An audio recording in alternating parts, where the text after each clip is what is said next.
Welcome again children to my YouTube channel. Now today we will know about factor income and transfer income. कुछ basic terms हम लोग पढ़ रहे थे, basic terms related to national income. और ये basic terms related to national income में last class में हम लोगों ने जाना था डोमेस्टिक टेरिटरी क्या होता है, नॉर्मल रेसिडेंट्स क्या होते हैं, रेसिडेंटशिप क्या होता है, सिटीजनशिप क्या होता है, इसके बारे में जाना था। Now today we will know about the difference between factor income and transfer income. ये फैक्टर इनकम और ट्रांसफर इनकम को हम लोगों ने लास्ट क्लास में हम लोगों ने पढ़ा है। एक वीडियो हम लोगों ने बनाया था जिसमें गवर्नमेंट सेक्टर को लेकर के आए थे सर्कुलर फ्लो ऑफ इनकम के, उसमें हम लोगों ने फैक्टर इनकम और ट्रांसफर इनकम के बारे में जाना था। नाउ फैक्टर इनकम और ट्रांसफर इनकम क्या होता है? फैक्टर इनकम इस तरह का इनकम होता है जिसमें फैक्टर सर्विसेज देने के बाद ये इनकम रिसीव होती है। That income which is received after giving factor services, मतलब ऐसा इनकम जिसको हम फैक्टर सर्विसेज देने के बाद रिसीव करते हैं उसे कहा जाता है क्या? उसे कहा जाता है फैक्टर इनकम। ट्रांसफर इनकम क्या होता है? That income which is received without giving any type of factor services, ऐसा इनकम जिसको हम बिना कोई फैक्टर सर्विसेज दिए रिसीव कर लेते हैं, वो क्या होता है? आपका ट्रांसफर इनकम होता है। क्या होता है भाई? ट्रांसफर इनकम होता है। तो फैक्टर इनकम और ट्रांसफर इनकम में और क्या डिफरेंस लिख सकते हैं? मीनिंग हो गया। दूसरा क्या लिखेंगे? Nature. Factor income will be included in national income but transfer income will not be included in national income. ठीक है, चलो। फैक्टर इनकम कॉन्सेप्ट में क्या होता है? फैक्टर इनकम आपका अर्निंग कॉन्सेप्ट है जिसको कमाया जाता है, and transfer income is receiving concept. Transfer income is receiving concept. ठीक, अच्छा। फैक्टर इनकम और ट्रांसफर इनकम में एग्जांपल अगर हमें लिखना हो तो factor income, examples of factor income is rent, royalty, interest, profit. Rent, wages, interest and profit. And in transfer income what you will write, transfer income में हम लिखते हैं पेंशन हो गया, ठीक है, या तो फिर आपका क्या हो गया, स्कॉलरशिप हो गया, ठीक है, अलाउंस हो गए, वेज अलाउंस हो गया। अच्छा, ट्रांसफर इनकम आपका दो तरह का होता है। One is current transfer and another one is capital transfer. ये जो आपका करंट ट्रांसफर होता है, करंट ट्रांसफर और कैपिटल ट्रांसफर में करंट ट्रांसफर आपका आता है कहां से? करंट ट्रांसफर आपका आता है वर्ड जो है, जैसे कि अगर जिसमें हमारे एसेट पर कोई इफेक्ट नहीं पड़ेगा तो वो करंट ट्रांसफर होगा। जैसे कि पेंशन हुआ, स्कॉलरशिप हुआ, ये सब हमारे एसेट पे कोई फर्क नहीं देते हैं। लेकिन कैपिटल ट्रांसफर क्या होता है? ऐसे ट्रांसफर, ऐसा इनकम का स्रोत जिससे हमारे एसेट में क्या हो, बढ़ोतरी हो। जैसे गवर्नमेंट ने क्या प्रोवाइड किया? गवर्नमेंट ने अगर हमें जो है शेल्टर के लिए आवास योजना के तहत मुझे 5 लाख रुपए दिए कि ले जाइए आप घर बनवा लीजिए, तो वो जो घर बनवाया गया 5 लाख से, वो क्या है? Capital transfer. गवर्नमेंट उसके लिए पैसा वापस नहीं मांगती, लेकिन वो क्या है? हमारा कैपिटल ट्रांसफर है। ठीक है, चल, तो ये क्या हो गया? कैपिटल इनकम और ट्रांसफर इनकम। इस पर हम लोग ज्यादा डिस्कशन इसलिए नहीं कर रहे क्योंकि इस पर हम लोगों ने ऑलरेडी डिस्कशन कर लिया है। Now come to the next point, that is intermediate goods and final goods. Intermediate goods और फाइनल गुड्स में क्या डिफरेंस होता है? देखो, बहुत ध्यान से समझना क्योंकि इसके आगे अभी कैपिटल गुड और कंजम्पशन गुड है, उसमें आप कंफ्यूज होंगे, इसलिए इसको ध्यान से समझिएगा। तो हमारा क्या है? Intermediate goods and final goods. तो इंटरमीडिएट गुड्स ऐसे गुड्स होते हैं which are used for resale purpose in the same year और फॉर फर्दर प्रोडक्शन। मतलब या तो हम रीसेल पर्पस के लिए लेकर के गए हैं या तो फिर फर्दर प्रोडक्शन के लिए लेकर के आए हो इन द सेम ईयर। ये जो वर्ड है इन द सेम ईयर, ये बहुत ही इंपॉर्टेंट है। मतलब ऐसे गुड्स जिससे हमें फर्दर प्रोडक्शन करना है, कुछ और गुड को प्रोड्यूस करना है, या तो फिर हम रीसेल पर्पस के लिए लेकर के आए हुए हैं। Those goods which are used for resale purpose और for further production in the same year. उसी साल हम सेम ईयर क्या कर रहे हो, उसे फर्दर प्रोडक्शन के लिए यूज कर रहे हैं। देखिए यहां पर ये जो है फॉर रीसेल और for further production in the same year. जैसे कि अगर हम क्या चला रहे हैं, एक ग्रोसरी शॉप चला रहे हैं, तो उस ग्रोसरी शॉप में हमने क्या रखा? साबुन रखा, सोप, ठीक है, and that soap which I kept in my shop that is for resale purpose, और वो मेरे लिए क्या होगा, intermediate good होगा, that will be considered as intermediate good. अच्छा, अगर मान लीजिए मैं कोई चाय की दुकान चला रहा हूं और उस चाय की दुकान में मैंने क्या लेकर के आया, उस चाय की दुकान में मैं लेकर के आया हूं milk, sugar, tea leaves, that things are used for further production. Further production के लिए लेकर के आए हैं, तो अगर फर्दर प्रोडक्शन के लिए मतलब फर्दर प्रोडक्शन मतलब उससे हम कुछ और प्रोड्यूस करेंगे, तो उससे हमने क्या प्रोड्यूस किया, उससे हमने प्रोड्यूस किया टी, और ये जो टी प्रोड्यूस कर रहे हैं वो क्या है, हमारा फर्दर प्रोडक्शन है, इसलिए milk, sugar, tea leaves that will be considered as intermediate goods. लेकिन उसी साल में यूज कर लेना है, सेम ईयर में यूज कर लेना है.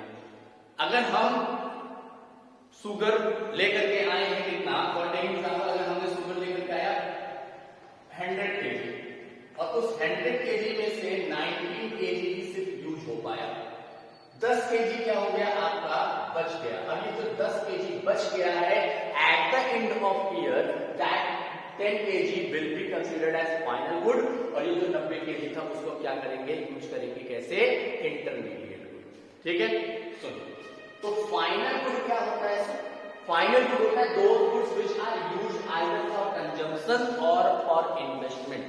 या तो हमने कंजम्पशन पर्पस के लिए लाया है, डायरेक्ट कंजम्पशन के लिए लाया है, ठीक है, तो वो क्या होता है आपका, वो होता है आपका फाइनल गुड. क्या होता है भैया, फाइनल गुड होता है. ठीक है, देखिए यहां पर those goods which are used for either for consumption, हम लेकर के आए हैं आइसक्रीम, और आइसक्रीम हमने कंजम्पशन पर्पस के लिए लाया है, that will be considered as final good. Milk लेकर के आए हैं कंजम्पशन के लिए घर में, तो वो क्या हो जाएगा, फाइनल गुड. लेकिन अगर वही मिल्क टी स्टॉल पर टी सेलर लेकर के आया है, that will be considered as intermediate good. ठीक है, क्यों, क्योंकि वो टी सेलर क्या करेगा, that tea seller will use that good as further production, for further production, and that milk which is purchased for the household purpose will be considered as final good. उसको कैसे consider करेंगे हम, final good के तरह consider करेंगे. Now next, nature. Final intermediate good will not be included in national income and nor in domestic income. Value of intermediate good neither included in national income nor in domestic income. अच्छा, आप exam में ऐसे cut मत लगा के लिखिएगा, पूरा sentence लिखेंगे. ठीक है, value of intermediate good will not be included in national income nor in domestic income. ठीक है, and the value of final good will be included in national income as well as in domestic income, दोनों में add किया जाता है.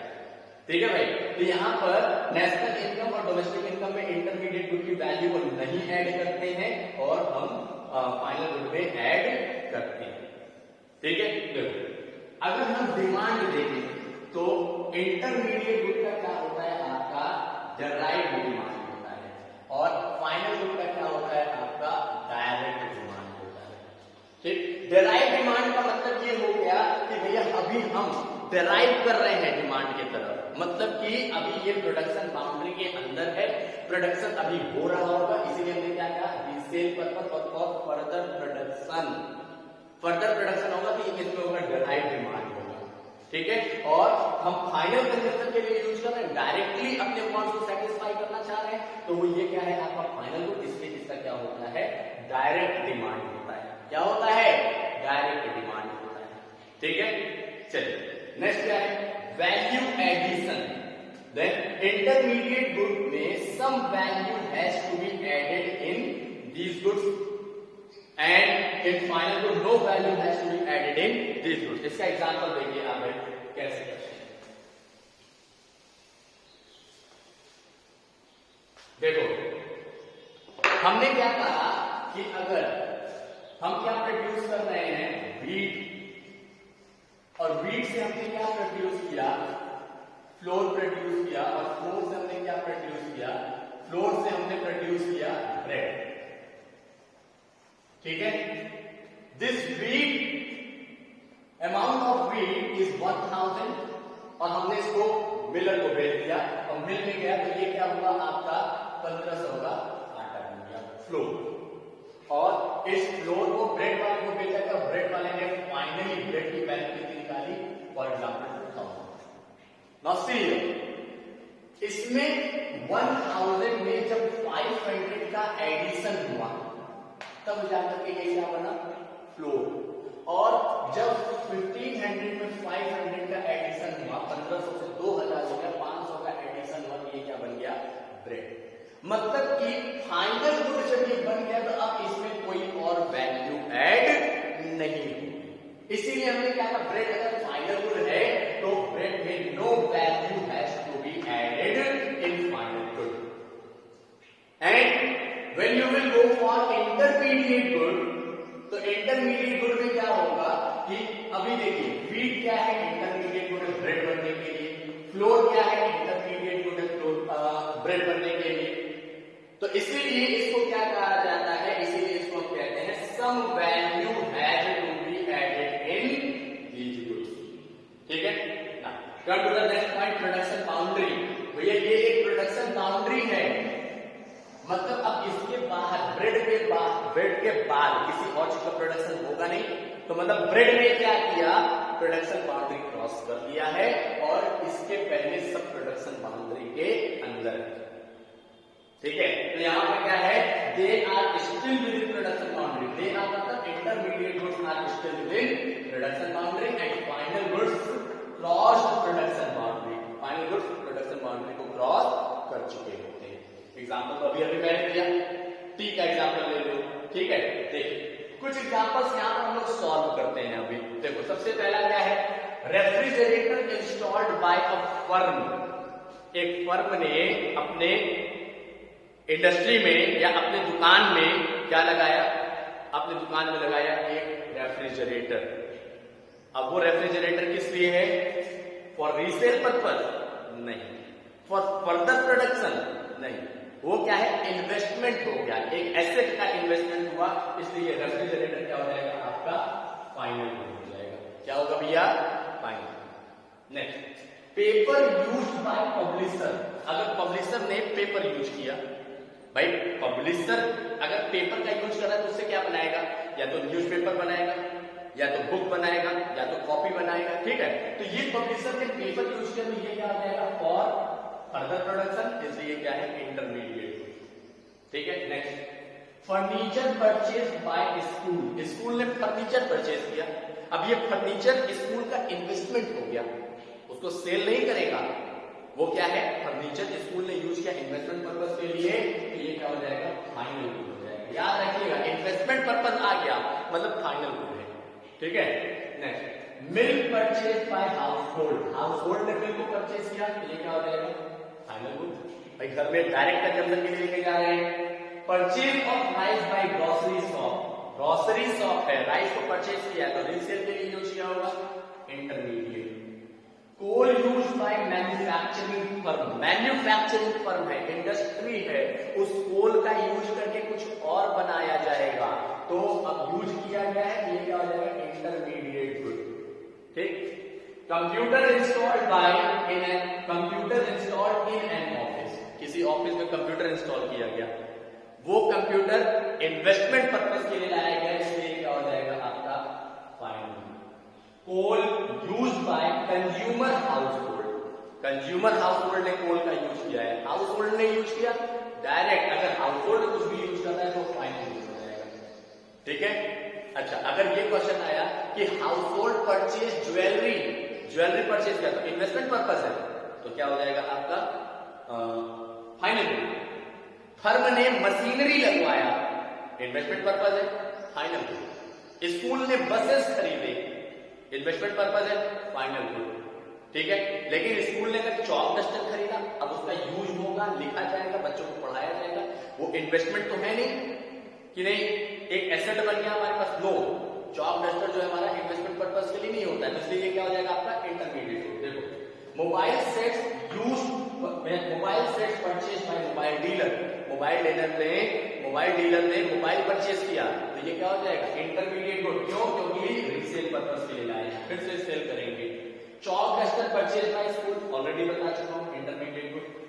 Fertiliser use by farmer, farmer ने fertiliser use किया तो वो क्या हो जाएगा आपका इंटरमीडिएट। ना unsold coal with trader at the end of year, मतलब ऐसा कोल जो अनसोल्ड रह गया, अनयूज्ड रह गया डीलर के पास at the end of year, साल के अंत में। अभी अभी मैंने क्या बताया था, इन द सेम ईयर अगर है intermediate good, end of the year में जो इंटरमीडिएट गुड बच जाते हैं वो क्या बन जाता है, फाइनल गुड बन जाता है। ठीक है, तो ये क्या था हमारा इंटरमीडिएट गुड और फाइनल गुड का कॉन्सेप्ट था।